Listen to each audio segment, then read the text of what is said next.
Hello. Jimmy. Yes, Atty. Good morning po. Kabilang po ako ng OTE, DZAR po, sa Sunshine Radio. Sir, meron ng mag-isang linggo na nangyayari sa Davao.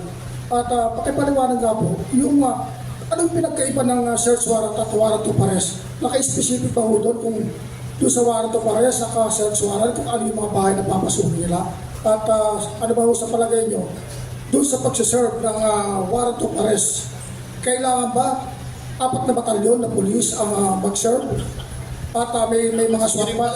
Oo. At kailangan pa ba rin ba halugugin ang bawat kwarto ng Kingdom of Jesus Christ sa Davao City? Kaya hanggang ngayon po ay parang may people power na rin hanggang ngayon sa kalsada. Ano po ang masasabi nyo rito sa sinagawa ng pamunuan ng PNP at ang namumuno po si General Torre na silibak sa QCPD dahil doon sa pagharap niya ng panumutok ng baril sa Quezon Avenue at napunta sa regional Hindi ko alam yun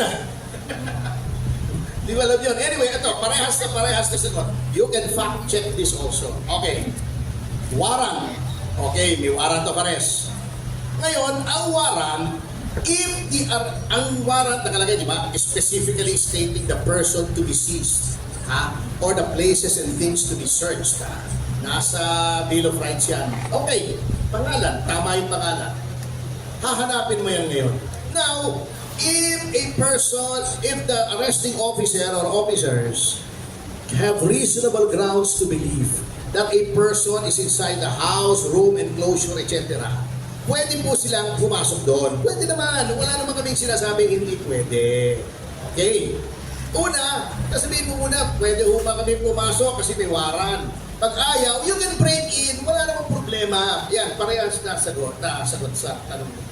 Ngunit, kapag ikaw ay pumasok dyan, sinerch mo. By the way, warrant of arrest lang yan, hindi search warrant yan. Hindi ka pwede mag-impis ka ng kahit ano dyan, Kahit ano makita mo dyan, except in plain sight. In plain sight. Hindi ka pwedeng naghuhukay-hukay ka dyan o whatever. Pag sinerch mo yung premises at hindi mo nakita yung tao, umalis ka na. Okay. Kung gusto mo, pulis ka naman, i-surveillance mo, maglagay ka ng mga tao sa harap. Pero for you to enter, hindi nyo nakita, hindi ka na umalis, hindi pwede yun naman. Sa ang planeta, legal yun. Kasi, tinake over mo na yung property, binayolate mo na yung privacy ng mga tao. That's private property. Bakit ka nandoon? In this case, ano pa, ginagamit pa sa worship? Hanapin mo. Bahala ka sa buhay mo, maghanap ka. Di ba, pinakita yung litrato, nakita yung viral, hinahanap nila si Pastor Kibulay sa loob ng Shurak. May Shurak doon, tinitinan lahon. Baka nandito si Pastor, nagtatago sa loob ng sapatos. Kengkoy Talagang kengkoy. Comedy. Ngayon, pag wala ka nakita, umalis ka na. Di ba, pumasok na NBI doon, di ba? Walang nakita. But for you, nasasabihin mo, papaligiran mo kayo, di kayo may aalis dito pag wala si Pastor Kibulay. Paano kung wala ron? Kung nasa Bacolod, nasa Iloilo, gagawin mo ron. So, 10 taon ka nasa labas ng kingdom. 10 taon ka naka-take over sa kingdom. Ngayon, puputulan pa daw ng kuryente tubig. Wala namang ganun sa batas Nakakasuka na talaga. Grabe.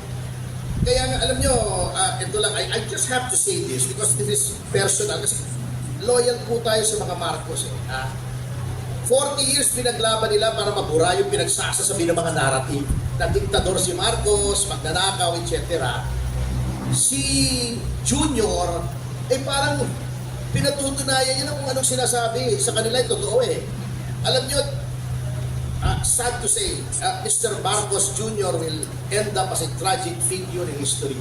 As someone given the golden opportunity, not given to millions. Sinong binigyan ng kanyang oportunidad na itayo mo uli ang pangalan, ang iyong pangalan, ang pangalan ng ama mo na Marcos? Anong ginawa mo? Itong ginawa mo. Well, he should have taken his lesson from Noynoy. Ano nangyari kay Noynoy? He died alone. Miserable. Walang nagmahal sa kanya. Na hindi nga niya kasama yung pamilya niya nung namatay siya It's going to be a tragic figure, I'm telling you. History will judge him accordingly. At 3 taon na lang yan. Yun nga sinasabi ko, someone should be whispering in his ear, look behind you, you are but a man, you are not a God. Attorney, sa lang, anong pwedeng ikaso sa mga PNP official na kumugkob sa AOJC hanggang sa ngayon at hindi na sila pwedeng palabas ng mga tao sa loob ng mga miyembro ng KOC at hindi rin pwedeng pumasok sa loob. Second, yung warrant of arrest ba hanggang kailan mapapasulyan? Dapat dyan may return eh. I-return mo yan whether served or unserved. Mapapaso yan, kaya nga siguro na may pressure sila. Pero yung sasabihin mong hindi pwede pumasok, hindi pwede lumabas, unang-una great coercion yan. But you know, I will leave all of that to my more able colleague in Davao, si Attorney Boben Torion. Siya nasa field kasi at siya nakakakita. Pero nakita niyo naman siguro lahat ng video, yung isang babaeng ministro, yung isang babaeng opisyal ng KOJC, patraidor, nakatalikod yung babae, si Sister Lori, biglang pumunta sa pulis, in-spray ng pepper spray sa mukha. Yun ba naman asal ng pulis. Bago, nakita nyo ba yung naninigarilyo ng pulis, sinisita sila? Ayaw makinig? Di ba? Hoy, nasa Davao ka, bawal manigarilyo rito. Oh. Yung mga ganung pambabastos, conduct unbecoming yun eh.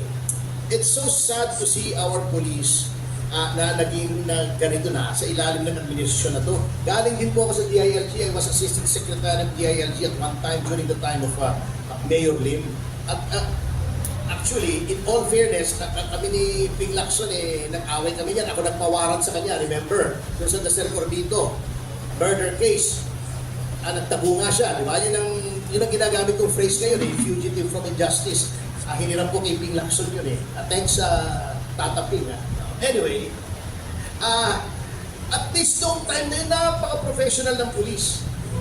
Even during so many administrations, napaka-professional ng police.